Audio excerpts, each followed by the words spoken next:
बिस्मिल्लाहिर्रहमानिर्रहीम। अस्सलामुअलैकुम।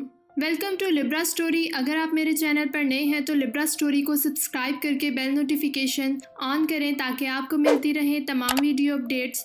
अब आप मुझे लिब्रा स्टोरी फेसबुक पे भी फॉलो कर सकते हैं। तो चलिए सुनते हैं आज की एक बहुत ही खूबसूरत सी तहरीर। राशन की तकसीम का सिलसिला शुरू था।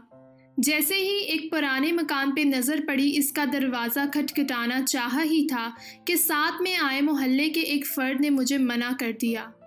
पूछने पर वो कहने लगा, साहब रहने दे, ये एक फहाशा औरत का घर है, इसको बहुत जगह से राशन आता रहता है। ये बात सुनकर मुझे यकीन हो गया कि मोहल्ले में से किसी ने भी इसको राशन फ्राहम नहीं किया।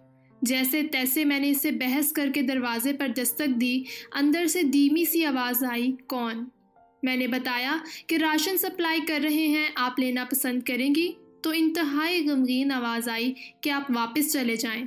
पहले ही इस मोहल्ले में लोग हमें जीने नहीं देते, हम गुजारा कर लेंगे, आपकी मेहरबानी आप मोहल्ले के शुरफा में तकसीम कर दें। मैंने बज़िद होकर कहा, आप भाई समझे, मुझे मोहल्लेदारों की फ़िक्र ना करें। बहुत इसरार करने के बाद इस औरत ने अपनी बैठक का दरवाज़ा खोला और हमने राशन, आटे का थैला वगैरह इसके घर रख दिया और ख़ुद पर्दे में आई और शुक्रिया अदा करने लगी। लेकिन दिल मुतमईन नहीं था कि वो बापर्दा औरत लग रही थी। मोहल्ले का फ़र्द भी मेरे साथ था। मैंने जूं तूं हिम्मत करके से पूछ लिया कि बहन, आपने ऐसा क्यों कहा? आपके घर राशन मौजूद है? कहने लगी, भाई घर में आलू पड़े हैं जो पिछले एक हफ्ते से बना के खा रहे हैं। मोहल्ले में से किसी ने खबर तक ना ली। औरतें मेरे घर नहीं आती अब। मैंने पूछा, ऐसा क्यों है मेरी बहन? आंखों में आंसू लिए बोली, मेरे खामन को वफात पाए 2 साल का अरसा हो गया है। इस वक्त बहुत हालात अच्छे थे। मेरे 2 बच्चे हैं और कुछ टाइम ठीक गुजरा। मेरे वालिद जितना कर सकते थे करते रहे। उनकी वफ़ात के बाद हालात इतने ख़राब होना शुरू हो गए, बच्चों का और घर का निज़ाम मुश्किल हो गया। एक दिन मेरे खामन का करीबी दोस्त कुछ अरसा बाद बाहर से आया। उसने मुझे बहुत ही अफसोस किया और मुझे कुछ पैसे देकर चला गया। फिर वो कुछ दिन बाद आया और मुझे घर का कुछ राशन दे गया। दूसरी दफ़ा लोगों ने जब मेरे दरवाज़े पर गाड़ी खड़ी देखी तो तरह तरह की बातें शुरू कर दी। फिर जब वो वापस बैरूने मुल्क लौटने लगा तो जाते हुए मेरे घर आया और कहा, बहन ये मेरा नंबर है, आपको किसी भी चीज़ की ज़रूरत हो तो अपने भाई से कहना, किसी मोहल्लेदार से मांगने की ज़रूरत नहीं।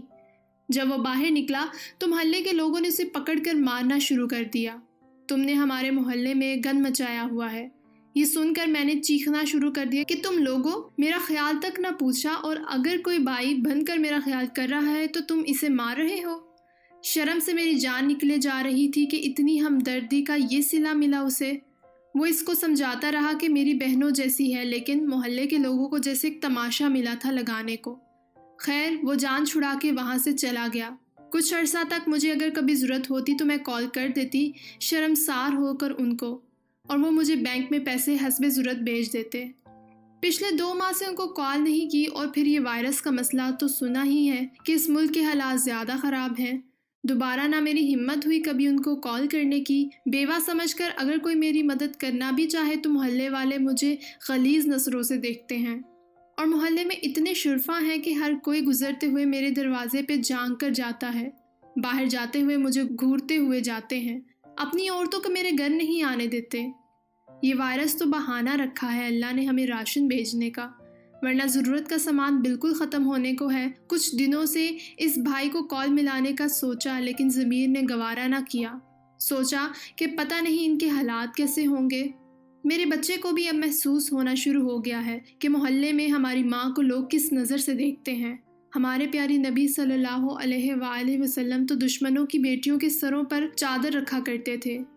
ये कहाँ के दीनदार लोग हैं। अगर कोई मेरे घर मेरी मदद को आता है तो इसको इस कदर मशकूक नज़रों से देखते हैं कि लोगों ने डर के मारे मुझे ज़कात देना तक छोड़ दी। ये बातें करते करते इसका दुपट्टा आंसुओं से भीग गया, और जो मेरे साथ आदमी था वो शर्म से पानी पानी हो रहा था। मुझे सुन के बहुत दुख हुआ, और हमने राशन के साथ कुछ नकद रकम भी अपनी तरफ से अदा कर दी।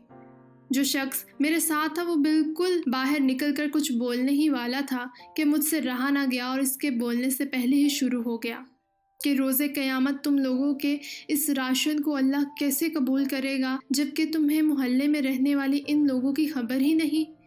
जो किसी के दरवाजे पे नहीं जाते।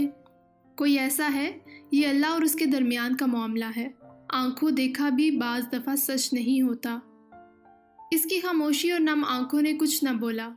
4-5 दिन बाद इसने मोहल्ले में से अच्छी खासी रकम इकट्ठी करके इस औरत के घर पहुंचा दी।